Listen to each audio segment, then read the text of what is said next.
ball and he tries to stab you with it. I went, no, motherfucker, this ain't gonna happen. So I go to my room, there's a chair in there, and I tear off an arm off of it. So I'm gonna go back and whack him in the head with it.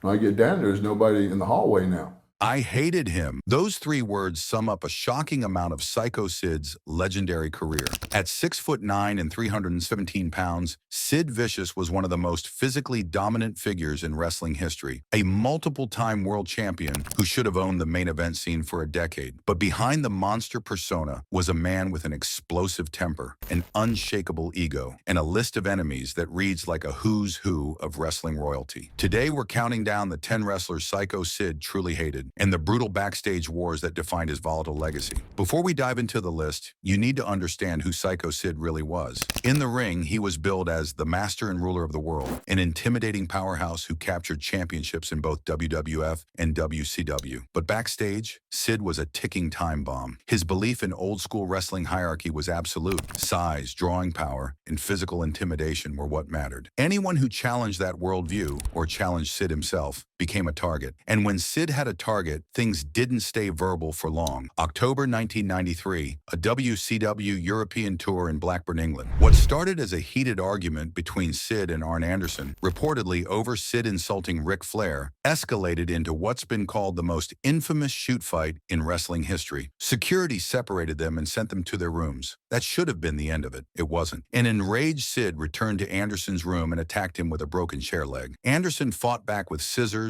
and the hallway became a crime scene. Anderson suffered approximately 20 stab wounds and lost a pint and a half of blood, while Sid took 4 stab wounds himself. Fellow wrestler 2, Cold Scorpio, had to break up the fight and likely saved Anderson's life. The consequences were immediate and severe. Sid was fired from WCW on the spot, losing a planned World Championship victory at Starrcade 93. But more than that, the incident revealed something terrifying. Sid's in-ring monster persona wasn't an act. His inability to control his rage in real life nearly killed a man. If the Anderson fight showed Sid at his most dangerous, the Brian Pillman conflict showed him at his most ridiculous. Sid had issues with Pillman dating back to their WCW days. He saw the smaller, more athletic Pillman as what he dismissed as a pretty boy who doesn't know how to work. The tension boiled over at a bar where Sid tried to assert his usual physical dominance. But then Sid made a critical mistake. He left the confrontation, then returned armed with a squeegee. Yes, a window-cleaning squeegee. The bar erupted in laughter, completely neutralizing Sid's threat and thoroughly humiliating him. Sid stood there holding his absurd weapon in confused silence before retreating in defeat. Brian Pillman, the loose cannon, had done what few could. He'd exposed Sid's rage as something mockable. The squeegee became a symbol, proof that Sid's intimidation tactics could be countered by someone smarter, someone who understood psychology better than brute force. It was a humiliation Sid never forgot. These 2 incidents, one nearly fatal, one farcical, set the stage for understanding every conflict that followed. Sid's career wasn't just about winning championships. It was about fighting an endless war to prove he belonged at the top and destroying anyone who suggested otherwise. Tricker 10, Bubba Ray Dudley. During Sid's brief tenure in ECW in 1999, he crossed paths with Bubba Ray Dudley, who would later become known as Bully Ray. Despite finding his time in ECW enjoyable, Sid specifically labeled Bubba Ray a prima donna. Documentation confirms that Bubba Ray directly confronted Sid in the locker room. The irony is rich, Sid calling someone else a prima donna. But that's exactly what made this conflict notable. Bubba Ray, along with his brother Devon, had established the Dudley Boys as one of wrestling's most successful tag teams. He was assertive, outspoken, and unwilling to defer to anyone based solely on size or reputation. For Sid, this was intolerable. His entire career had been built on a rigid hierarchy where size and main event status determined respect. Here was someone significantly smaller, someone who'd made his name in tag team wrestling, challenging that hierarchy and refusing to acknowledge Sid's superiority. This was a pure ego clash. 2 powerful personalities refusing to yield ground in an already tense locker room. Sid's use of prima donna revealed his own lack of self-awareness. He couldn't see that he embodied the exact behavior he criticized. Number 9, Scott Steiner. Sid acknowledged in interviews that working with Scott Steiner could be chaotic, a serious criticism suggesting Steiner was unpredictable and potentially unsafe as an an opponent. But the real conflict centered on WCW Sin 2001, the site of Sid's career-ending leg injury. During a match with Jeff Jarrett, Sid suffered a horrific compound fracture, his leg snapping with the bone, breaking through the skin in one of the most gruesome injuries ever captured on wrestling television. According to reports, Steiner allegedly failed to handle the situation professionally. Worse, Steiner reportedly made light of the career-altering injury during a subsequent Monday Nitro appearance. In professional wrestling, where trust and mutual protection are everything, disrespecting a life-altering injury is unforgivable. Sid's resentment towards Steiner represented more than typical heat. It crystallized his frustrations with the organizational chaos and lack of professionalism that plagued WCW's final years. Supper 8, Jeff Jarrett. Sid's position was clear. Jeff Jarrett had no business being in the main event. This wasn't casual criticism. It was a fundamental rejection of Jarrett's elevation to world championship status. In Sid's worldview, main event stars needed specific physical presence, drawing power and legitimate intimidation. Jarrett, while talented, didn't fit that mold. His elevation to main event status in late-era WCW, driven largely by his relationship with Booker Vince Russo, represented everything Sid hated about modern wrestling politics. The friction took a tragic turn at WCW Sin 2001. Jarrett was Sid's opponent when the devastating compound fracture occurred. While the injury wasn't Jarrett's fault, the pairing highlighted organizational dysfunction. A powerhouse veteran working with a talent he openly disrespected, producing catastrophic results. Years later, Jarrett offered a gracious tribute after Sid's passing, suggesting some professional respect existed. But during their active years, Sid saw Jarrett as a symbol of mediocrity elevated beyond its merit. There's 7, Vince Russo. Sid expressed profound criticism for Vince Russo's tenure as WCW head booker. His assessment was blunt. Russo had no business being in the main event scene, and Russo's booking philosophy actively destroyed everything valuable about professional wrestling. This was ideological warfare, a clash between two incompatible visions. Sid represented old-school values, championships held by physically imposing athletes who could credibly defeat any opponent. Russo represented crash TV booking, constant shock, meta storylines, and entertainment over traditional wrestling logic. The most infamous example, actor David Arquette being crowned WCW World Heavyweight Champion. For Sid, this represented an unforgivable betrayal. The championship he'd worked years to achieve had been reduced to a publicity stunt. Sid's conflict with Russo was philosophical and absolute. He viewed Russo's approach as a betrayal of professional wrestling values, a cynical destruction of decades-old traditions. This wasn't a conflict that could be resolved. These were fundamentally opposing visions for the industry's future. The number 6, Ultimate Warrior Sid admitted to having problems working with Warrior and acknowledged that Warrior could be extremely chaotic, but the real conflict was about WrestleMania the 8 in April 1992, an event that should have established Sid Justice as the company's new top heel, but instead became a humiliating disaster. The main event featured Sid against Hulk Hogan. The planned finish involved Papa Shango's interference to cause a disqualification, allowing Hogan to avoid a clean loss before his temporary retirement. Except Papa Shango completely missed his cue. Sid was forced to kick out of Hogan's legendary leg drop to preserve some credibility. Immediately following the DQ, an ultra-slimmed-down Ultimate Warrior made a surprise return to save Hogan. The crowd erupted. Warrior's return was the moment everyone would remember. Sid, the supposed main event heel, was instantly overshadowed. His WrestleMania moment became a footnote to Warrior's return. He looked like a disposable villain in someone else's spotlight. Sid quit WWF shortly after. His resentment toward Warrior was collateral damage from this larger catastrophe. Warrior symbolized the organizational dysfunction, the political double-crosses, the willingness to sacrifice Sid's momentum to serve as part-time legends. Feature number 5, Shawn Michaels. Despite acknowledging that Shawn Michaels was also challenging to work with, just like Bret Hart, Sid classified Michaels as underrated. This seems paradoxical, but it reveals the complexity beneath Sid's worldview. Sid and Michaels engaged in a high-profile WWF Championship rivalry in late 1996 and early 1997, trading the title in the build-up to WrestleMania 13. Sid also witnessed the volatile chaos of the mid-1990s WWF locker room, including the incident where Michaels was allegedly choked out by one of the Harris twins. So why did Sid respect Michaels more than Hart? Because they shared a philosophy. Michaels, like Sid, prioritized spectacle, high energy, and maximizing drawing power above all else. Michaels' fast-paced, high-spot style created moments that felt genuinely dangerous, exactly the same goals Sid pursued. Michaels understood that wrestling was about creating larger-than-life spectacle. His approach aligned with Sid's belief that the main event should be dominated by performers who maximize their presence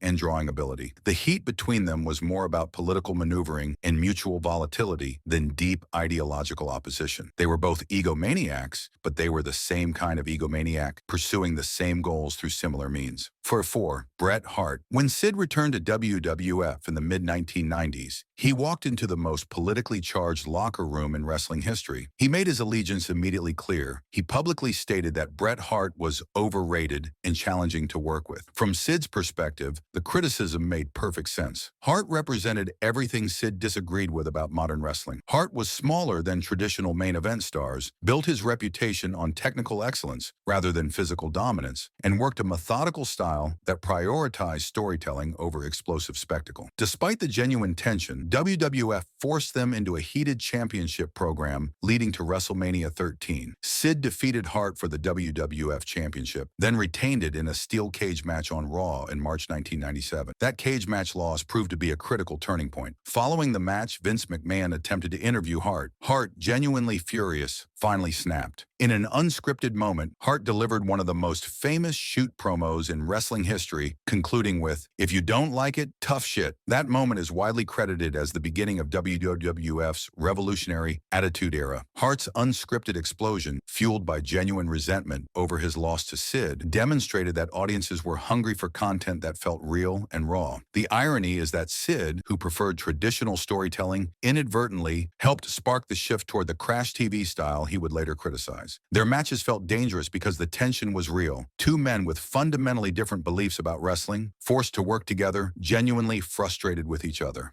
Number 3, Ric Flair. Sid's heat with Ric Flair wasn't just a backstage conflict. It was a decades-long philosophical war between two men who represented completely different answers to wrestling's most fundamental question: what makes a legitimate world champion? The relationship began during Sid's time as a member of the Four Horsemen in WCW, but Sid was consistently blocked from major title wins. Historical evidence shows he was derailed from championship opportunities in 1990 and 1993, the latter just months away when he was fired for the Anderson Brawl. Flair's political influence was certainly a contributing factor. Remember, the near-fatal brawl with Arn Anderson was specifically ignited because Sid had insulted Flair. Anderson, ever loyal, defended Flair's honor, and the result was one of the bloodiest backstage incidents in wrestling history. The rivalry reignited in the shoot interview era. Flair called Sid an embarrassment on a documentary. Sid's rebuttal was explosive. He claimed he'd outdrawn Flair 100-1 and insisted he'd been the main event star for 90% of his career. Sid was making a philosophical argument. The metrics that matter for a world champion are popularity, drawing ability, and spectacle, not technical proficiency or political longevity. By Sid's standards, he was objectively superior because more people paid to see him perform. Flair's worldview was entirely different. For Flair, being a world champion meant having great matches with any opponent, working 300+ nights a year while maintaining quality, and navigating complex political landscapes for long-term success. These weren't just different preferences. They were incompatible philosophies. Neither man would ever concede that the other's perspective had merit. The conflict with Flair defined Sid's career, costing him championship opportunities, resulting in the Anderson incident, and symbolizing his eternal struggle to prove his version of what a champion should be was correct. Sucker 2, Brian Pillman. Brian Pillman deserves this prominent placement because his conflict with Sid was so psychologically revealing, and because it demonstrated a vulnerability that no amount of physical dominance could overcome. The friction dated back to their WCW days, including a 1991 War Games match where Sid may have deliberately worked stiff against Pillman. The core of Sid's criticism was always the same. Pillman was just a pretty boy who doesn't know how to work. But Pillman was widely respected as an innovative, athletic performer. Sid's criticism was ideological. Pillman didn't fit Sid's template for what a wrestler should be. Pillman was smaller, faster, more innovative. He pioneered the loose cannon persona that blurred reality and character. He represented a new generation that prioritized psychology and unpredictability over traditional size-based dominance. The bar confrontation was the physical manifestation of their ideological conflict. Sid attempted his usual intimidation tactics, using size, reputation for violence, and physical presence to dominate. Pillman responded with psychological warfare by maneuvering Sid into making the absurd decision to arm himself with a squeegee, and by allowing the public humiliation to unfold naturally. Pillman achieved something remarkable. He made Sid look ridiculous. The laughter wasn't just amusement at a bizarre weapon choice. It was the sound of Sid's intimidation tactics being completely neutralized. Once you've been laughed at while holding a squeegee, no amount of aggressive posturing can fully restore your threatening aura. Pillman understood that Sid's rage was predictable and therefore exploitable. If you could disrupt that pattern, you could expose him as vulnerable. The squeegee became a symbolic weapon, proving that Sid's success was built on a foundation that could be undermined by smarter, more psychologically sophisticated performers. The conflict haunted Sid because it revealed a truth he couldn't accept. His old-school approach was becoming obsolete. The business was evolving toward performers like Pillman, who could work multiple styles, blur reality and fiction, and generate interest through psychological complexity rather than simple physical dominance. Psycho Sid 1. Arn Anderson. The Anderson incident deserves the top spot because it wasn't just Sid's most violent conflict. It was the defining moment of his entire career, the event that crystallized his reputation and ultimately limited his long-term potential. October 1993, Blackburn, England. A hotel hallway transformed into a crime scene. Two top-tier performers engaged in a near-fatal weapons fight, resulting in approximately 20 stab wounds for Anderson, 4 for Sid, and enough blood loss that Anderson could have died without immediate intervention. The immediate consequences were severe. Sid was fired, losing his planned championship. Anderson nearly lost his life. Too Cold Scorpio, who broke up the fight, was traumatized by what he witnessed, but the long-term consequences were even more significant. The Anderson fight proved conclusively that Sid's violent persona wasn't just character work. It was a genuine reflection of his personality, his inability to control his rage, his willingness to escalate conflicts to genuinely dangerous levels. Every promoter, booker, and wrestler who heard about the incident had to recalculate how they viewed Sid. He wasn't just a difficult personality, he was genuinely dangerous. Someone whose explosive temper could result in real violence, career-ending injuries, and massive liability for any company employing him. This reputation followed Sid for the rest of his career. It limited his opportunities, affected his booking, influenced which wrestlers were willing to work with him, and created an atmosphere of tension whenever he was in the locker room. The fight also exposed toxic organizational culture within WCW, that two contracted performers could escalate a verbal argument into near-fatal violence without adequate management intervention, revealed systemic failures at every level. The Anderson incident became the lens through which every subsequent Sid conflict was understood. When he had political disagreements or criticized performers, people remembered that his response to conflict could become violent. The fight wasn't just a moment of violence. It was a permanent stain that defined Sid's legacy. It confirmed that behind the Psycho Sid character was someone genuinely volatile, genuinely dangerous, genuinely unable to maintain the professional boundaries that the wrestling business required. For all his physical dominance, championship reigns, and main event runs, Sid Vicious will forever be remembered primarily for one thing: nearly killing Arn Anderson in a hotel hallway, in a conflict that started with words and ended with weapons, blood, and the abrupt termination of what should have been a championship run. Looking at these 10 conflicts, from near-fatal violence with Anderson, to psychological humiliation by Pillman, to political wars with Flair and Hart, to ideological battles with Russo and Jarrett, to locker room clashes with Dudley, Steiner, Michaels, and Warrior, a clear pattern emerges. Sid Vicious was not a passive victim of backstage politics. He was the aggressor, the instigator, the constant source of conflict wherever he went. His explosive temperament, combined with his rigid worldview about what wrestling should be, made him fundamentally incompatible with the collaborative, politically complex environment that professional wrestling requires. These conflicts can be organized into 3 distinct categories. Extreme physical danger. The Anderson brawl revealed toxic WCW culture and Sid's genuine volatility. The Pillman confrontation demonstrated that Sid's intimidation could be neutralized through psychological maneuvering. Political wars over legitimacy, feuds with Flair, Hart, Michaels, and Warrior highlight Sid's constant fight for his place atop the card. His critique of Hart as overrated and preference for underrated Michaels reflects his bias towards spectacle over technical excellence. Ideological rejection of modern booking. Conflicts with Russo, Jarrett, Dudley, and Steiner illustrate frustrations with creative mediocrity and unprofessional conduct that plagued late-era WCW. But what did all this conflict actually cost Sid? Everything. The Anderson incident cost him a championship run and got him fired. His WWF conflicts cost him what should have been a multi-year run as the company's top heel. His battles with Russo's creative direction coincided with his career-ending leg injury. Every conflict burned a fracture bridge. Every explosive confrontation reinforced his reputation as difficult, dangerous, and not worth the liability of employing. Sid should have been a cornerstone main event star for over a decade. He had the look, the presence, the ability to work main event matches. He was over with audiences and understood how to carry himself as a world champion. But his inability to control his temper, his rigid refusal to adapt, his constant need to assert dominance, all of it systematically destroyed his own career potential. Perhaps most tragic is Sid's apparent lack of self-awareness. In shoot interviews, he consistently positioned himself as the victim of political maneuvering and disrespect. He criticized Bubba Ray as a prima donna without recognizing his own demands for preferential treatment. He complained about Russo devaluing championships while ignoring how his violent behavior cost him opportunities. The wrestling business requires collaboration, compromise, and political sophistication. It requires working with people you don't like, putting over performers you don't respect, following creative directions you disagree with, all while maintaining professional relationships. Sid was constitutionally incapable of that. His worldview was too rigid, his temper too explosive, his ego too demanding. And rather than recognizing these as weaknesses, he viewed them as evidence of his authenticity. By the end of his career, Sid had systematically alienated virtually every major figure he'd worked with. His final major appearance resulted in a career-ending injury while working with someone he openly disrespected. The career didn't just end with a broken leg. It ended with isolation, burned bridges, and a reputation so damaged that few promoters were willing to take a chance on him. For a man who hated so many, from legends like Flair and Hart, to creative minds like Russo, to locker room alphas like Steiner and Dudley, it's impossible not to wonder what it cost him. Not just in championships or opportunities, but in potential, in legacy, in what his career could have been. Psycho Sid was one of the most physically dominant wrestlers of his generation. He looked like a world champion, carried himself like a world champion, and in brief moments was a world champion. But he could never sustain that success because he was constantly at war with promoters, wrestlers, creative figures, the evolving business, and most fundamentally, with himself. His greatest opponent wasn't Hulk Hogan, Bret Hart, Ric Flair, or even Arn Anderson in that blood-soaked hotel hallway. His greatest opponent was his own inability to see that success in professional wrestling requires more than physical dominance and rigid ideology. It requires adaptability, political intelligence, emotional control, and the capacity to build relationships rather than constantly destroying them. Sid never learned that lesson, and his career, for all its championship reigns and main event runs, stands as a cautionary tale about the cost of unchecked ego, uncontrolled volatility, and the tragic waste of enormous potential. That's the real legacy of Psycho Sid, not the championships he won, but the career he destroyed through his own actions, one conflict at a time.